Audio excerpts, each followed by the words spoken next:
വിഴിഞ്ഞം തുറമുഖം അന്താരാഷ്ട്ര തുറമുഖ വികസനത്തിന് മൂലധന നിക്ഷേപത്തിനായി 795 കോടി രൂപ അനുവദിച്ച കേന്ദ്ര സർക്കാർ. മൂലധന നിക്ഷേപങ്ങൾക്ക് കേന്ദ്രം സംസ്ഥാനങ്ങൾക്ക് നൽകുന്ന വിഹിതമാണ് തുക അനുവദിച്ചത്. ആദ്യഘട്ടത്തിൽ 524 കോടി രൂപ കേന്ദ്രം കേരളത്തിന് കൈമാറും.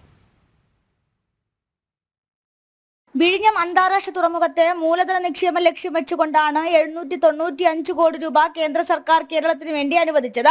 കേന്ദ്രം സംസ്ഥാനങ്ങൾക്ക് നൽകുന്ന വിഹിതമായ ഈ തുകയിലെ 524 കോടി രൂപ ആദ്യഘട്ടത്തിൽ കേന്ദ്രം കേരളത്തിന് കൈമാറും. തുറമുഖത്തിന്റെ നിർമ്മാണം പൂർത്തിയാക്കുന്നതിനനുസരിച്ച് സർക്കാർ ഒരു വിഹിതം നൽകണമായിരുന്നു. ഈ ഘട്ടത്തിലാണ് കേന്ദ്രം വികസന പ്രവർത്തനങ്ങൾക്കായി 795 കോടി രൂപ അനുവദിച്ചത്. നിലവിൽ അനുവദിച്ച ഈ തുക മൊത്തമായി വിഴിഞ്ഞം തുറമുഖത്തിന്റെ വികസന പ്രവർത്തനങ്ങൾക്ക് വേണ്ടി വിനിയോഗിക്കണം.